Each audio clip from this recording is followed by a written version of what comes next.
Hey, Shalom Asher, when the stuff was by giving no praise to Yahweh, Hashem, Yahushua, Hashem, Kodash. Double honors to the apostles of GMS and honors you brothers doing the work in truth, war, sincerity. So I want to do a quick one on why beavers build dams. Now, this is just another example of the what you call it, of the wondrous works of our Lord, right? Of how He's made everything in perfect balance. Right, and also the stupidity of this devil Esau, right, who biblically is a so-called white man, and why he must be destroyed, and one of the reasons why he will be destroyed, pursuant to Revelation 11 and 18, right? So there are two videos. I won't play them, because we'll most likely get flagged. This is why beavers are the smartest thing in fur pants from their channel. It's okay to be smart. Well, that's a good one. And also this one here from PBS, how beavers build dams. Now both of those have interesting insights, and they're quick, short, they hit the point.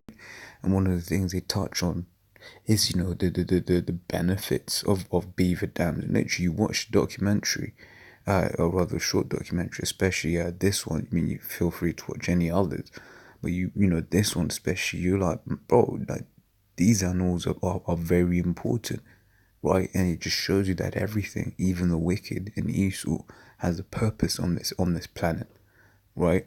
Which is why in the kingdom of Israel, in our kingdom, there ain't gonna be no Edomites, because they will no longer serve a purpose, right? And it's ironic because all of these animals that Esau kills, they're gonna be in the kingdom, but he isn't.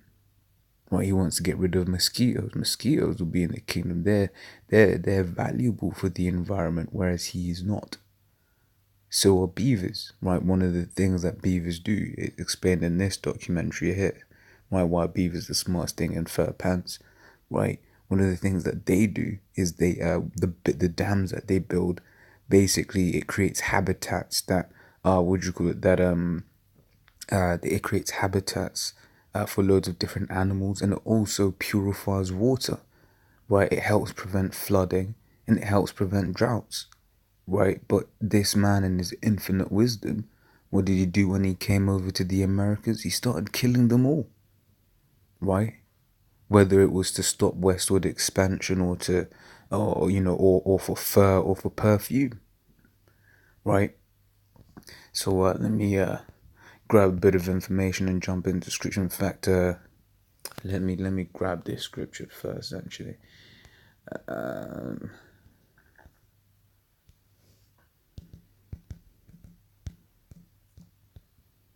is it Revelation 11:18? Yeah.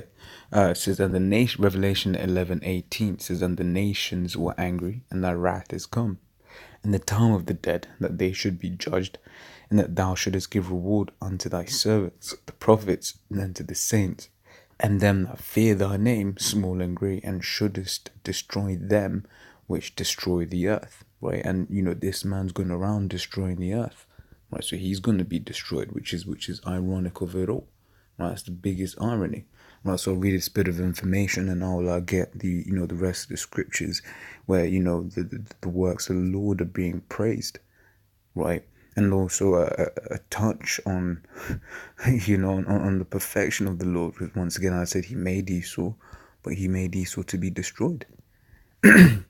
Eventually, right? It says beavers are the engineers of the rodent world, right? I mean, in one of those documentaries, it talks about animals, that have a great impact on I think they use the word ecology, right? Let's say if you watch the documentary, you can hear the actual word that was used there, but I believe it was ecology, right?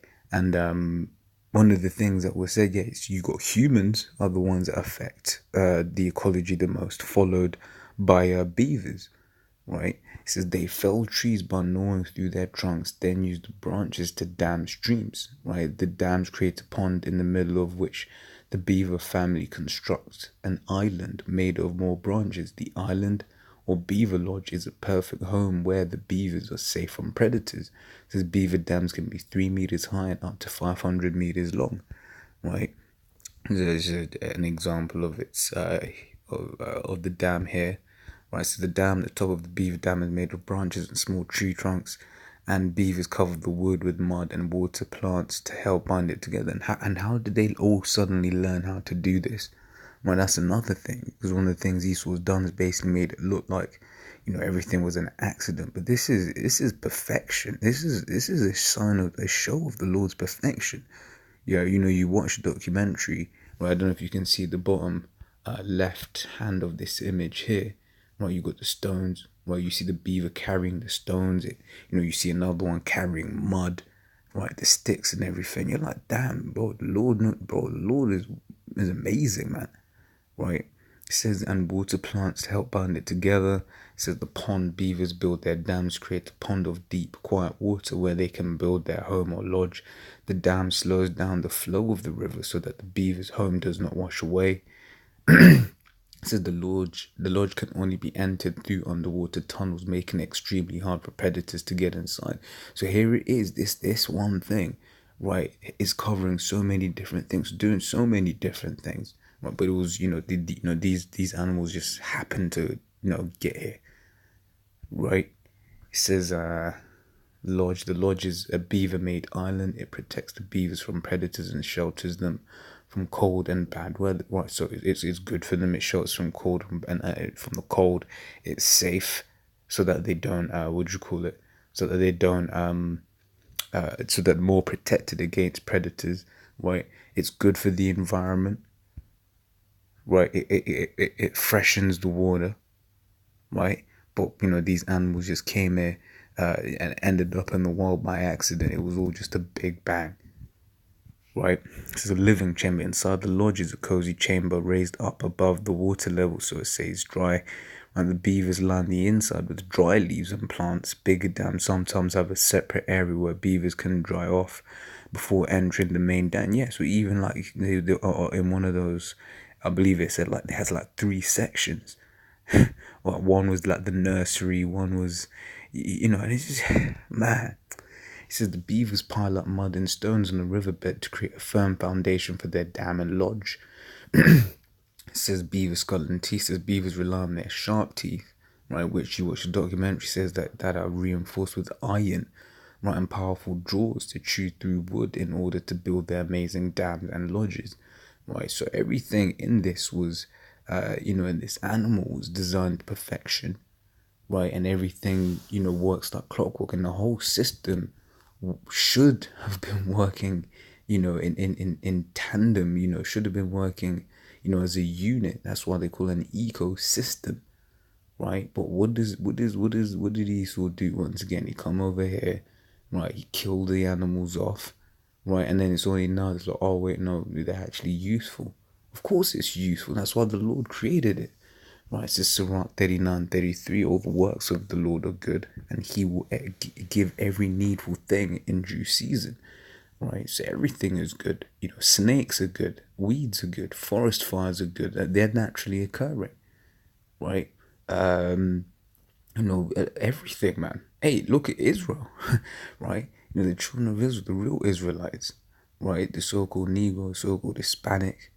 Right, so-called Native Americans, we're hella useful, right? We're the princes of the power. However, what happened? We're the ones looked down upon, right? So why you read Wisdom, the 5th chapter. It says, in fact, let me grab that real quick. The point that I want. Yeah, it says, I'm going to start. In fact, I'll start from the top. It says, Wisdom 5, then shall the righteous man stand in great boldness before the face of such as have afflicted him, and made no account of his labors. When they see it, they shall be troubled with terrible fear. When they see the salvation, and shall be amazed at the strangeness of his salvation. Why? Because of the chariots. What? Because he's told the world, UFOs, little green aliens.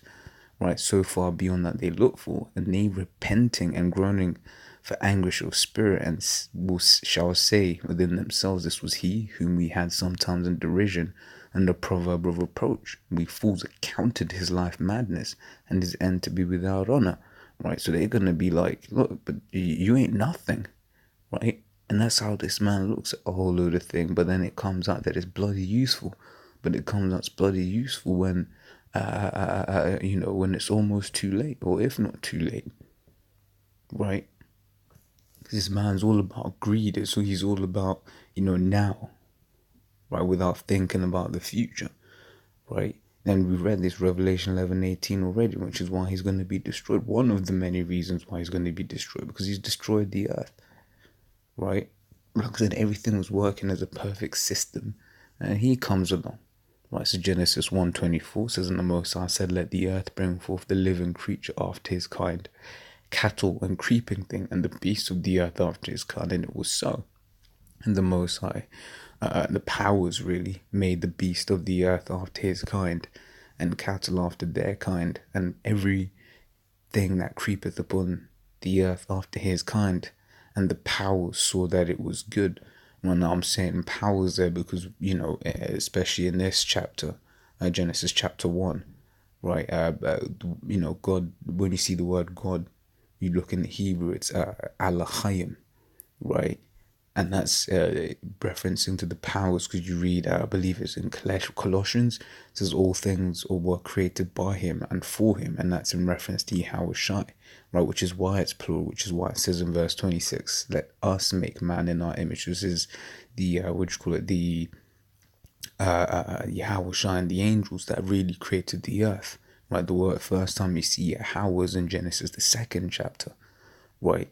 And you'll see the Lord say, I made the heavens, etc., etc., because it was the Lord's plan. It was the Lord that gave the power to do it, right? Would you call it? For example, you read about the house of the Lord, right? It says King Solomon built it, but did he physically, lay the bricks or whatever? Right? Did he physically do all of the hard laborious work? Right? No, right? But you still say, King Solomon built the temple, right? And it's much the same here, right? But that's a story for another topic, right? Well, I mean, I've covered it really, right? It says, but the point I wanted to grab there was, and the power saw that it was good, right? And you read all throughout this chapter, all you're reading is, and the power saw that it was good. It was good. It was good. Why? Because it was a perfect work. Good in the wider sense, used lightly as a noun. See whether good, pleasant, pleasurable, agreeable, pleasant, good, excellent, excellent, right? It's the 2nd Ezra 6:47. Upon the 5th day thou didst, thou sayest unto the 7th part where the waters were gathered, that it should bring forth living creatures, fowls and fishes. So it came to pass, for the dumb water and without life brought forth living things at the commandment of the Most High, that all people might praise thy wondrous works. And that's what we're doing now, right? That's what Lord, what I'm doing in this video, praising the wondrous works of the Lord, right? And everything that the Lord does is wondrous, just to bring it back to prophecy once again, or even the destruction of this man, this devil East, was going to be wondrous, right? It's going to teach, the children of Israel. Well, really, it's going to teach the whole world what happens when you do wickedness. And this period of time that Israel has been in subjection, right, there's been a lesson for us, so that the elect can be the perfect rulers in the kingdom, right? Pursuant to what our apostles before us have said, right? This is Psalm 33:4. Says, "For the word of Yahweh is right, and all his works are done in truth." Right? So if he creates an animal like the badger, right, then it's a perfect work. Once again, what does he do? In fact, whenever you read or you watch any of these nature documentaries, what do you always hear? Right, now how these animals are now having to fight with humans, right, for land and for space, right? So what they're trying to, kill them or control where they do what they do. But here it is. These animals have a very useful, what do you call it? Impact, useful place in the earth, right? So I'll carry on. He loveth righteousness and judgment, and the earth is full of the goodness of the Lord, right? By the word of Yahweh were the heavens made, and all the host of them by the breath of his mouth. He gathereth the waters of the sea together as an heap. He layeth up the depth in storehouses. Let all the earth fear Yahweh. Let all the inhabitants of the world stand in awe of him. For he spake, and it was done. He commanded, and it stood fast. Right? Right, and this is this is the thing. The Lord basically said, yo, this is how it's gonna be. Right? And then everything has just worked perfectly together, as everything has worked to what it's supposed to work. Right?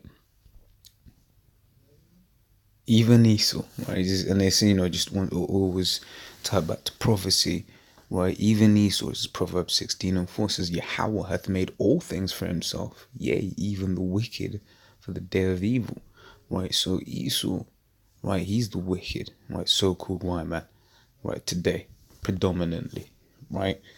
He's wicked, and he served his purpose on the earth. He's a perfect devil. Well, you look at some of the legislation that this man writes, you look at, the way his system, the web he creates, right? You be like, yo, this man's a devil, and he's a perfect devil, right? And then when he, what does the word devil mean? Deceive, right? And when he's finished deceiving the people, then the people will no longer need to be deceived, right? There will no longer need to be a wicked on the face of the planet Earth. Why? Because in the kingdom of Israel, right, righteousness is going to be there. Why? Because the children of Israel are going to be ruling, right? And they're going to be perfect, so they ain't going to go off, right? So yeah, the wicked are the wicked. The Lord created the wicked, and they're serving their purpose, right? It says, this is Job 27:14. It says, if his children be multiplied, it is for the sword, and his offspring shall not be satisfied with bread. Right, so hey, you get all these Edomites. They're being created. All these little wicked serpent seeds. They're being created for the sword. They're being created for their own death. Right, you read what Obadiah, Obadiah 1:18. What basically says, look, man. In fact, is that my that's my last one. Might as well just grab it. Obadiah 1:18 says, and the house of Jacob shall be a fire, the house of Joseph a flame, and the house of Esau for stubble, and they shall kindle in them and devour them, and there shall not be any remaining of the house of Esau, for Yahweh hath spoken it. Right, so beautifully, there will be no more Edomites in the kingdom of Israel after they've served 1,000 years of slavery. Right, there'll be no more Edomites. Why? Because there'll be no more need of them. Right? Whereas everything else is going to stay, because everything else has a use and a purpose, because the Lord hath created it thus. Right? Including, the good old badger. Right? So, said, that was edifying, man. And yeah, all the works of the Lord are good. And yeah, this has just been a quick one. Well, it's not been a quick one, but yeah, this is, those of you who are edified. Till the next time. Shalom.